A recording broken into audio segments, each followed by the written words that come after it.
Hi everyone! Welcome back to my channel, and for today's video guys, nandito tayo sa Amadeo, East Coast Road, Barangay Pangil. Ayan guys, yung highway na nagdudugtong ng Calax to Silang to Amadeo going to Mendez. Ayan guys, yung highway dito sa kanan, yan yung nagbubuklod ng Silang. Dito sa kaliwa, going yan to Mendez, Indang, Magallanes, to Bailen, to Nasugbu. So yan po yung ating highway access, no? So ito po is yung magiging isa sa busiest roads. Ito po yung magkakaroon tayo ng swimming pool, ng ating guardhouse na napakaganda, entrance, dahil meron po itong mga commercial lots. So sold out na po yung mga commercial lots natin way back March, no? That's for 14K per square meter. So ngayon guys, ongoing development po tayo. Ang available po natin is yung phase 2 residential po, no? Mga 200 square meter cots. Ayan. Meron po tayong 7,700 square meter po. And free title transfer po yan, no? And big concrete roads guys. 10 meters and 12 meters po with drainages. Sa farm lots naman po guys is 1,000 square meter cots for only 6,000 per square meter.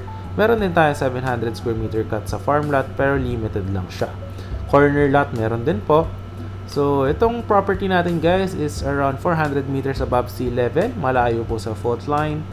And actually malamig po dito, no? And talaga pong hindi binabaha. So, yan guys, makikita nyo po yung ating property. Yan po yung magiging farm lot natin na area. Ayan. So, pag natapos po sa phase 1 and phase 2, dyan na po gagawin yung mga concrete roads natin na malalaki. So, ayan po siya guys. If you're interested, no? Message lang po ng ating projects kapag tapos na po siya. So, actually, ito is Silang Cavite din siya.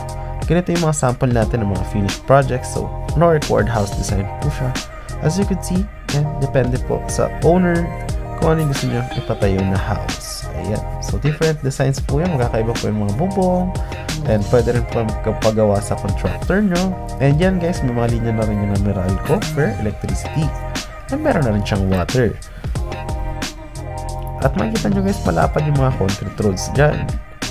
Ayan. So, perfect na perfect siya for the getaway property. Meron ding basketball court. Merong multi-purpose hall and playground. Na talagang perfect na perfect para sa small family or you are with your kids para healthy living. Actually, maganda rin mag-walking dito. Lalo pagka madaling araw is naghahamog po dito. Dahil this property, ito pong develop na project natin, is just around 8 minutes to Tagaytay boundary, no? Kaya napakalamig po talaga ng weather niya.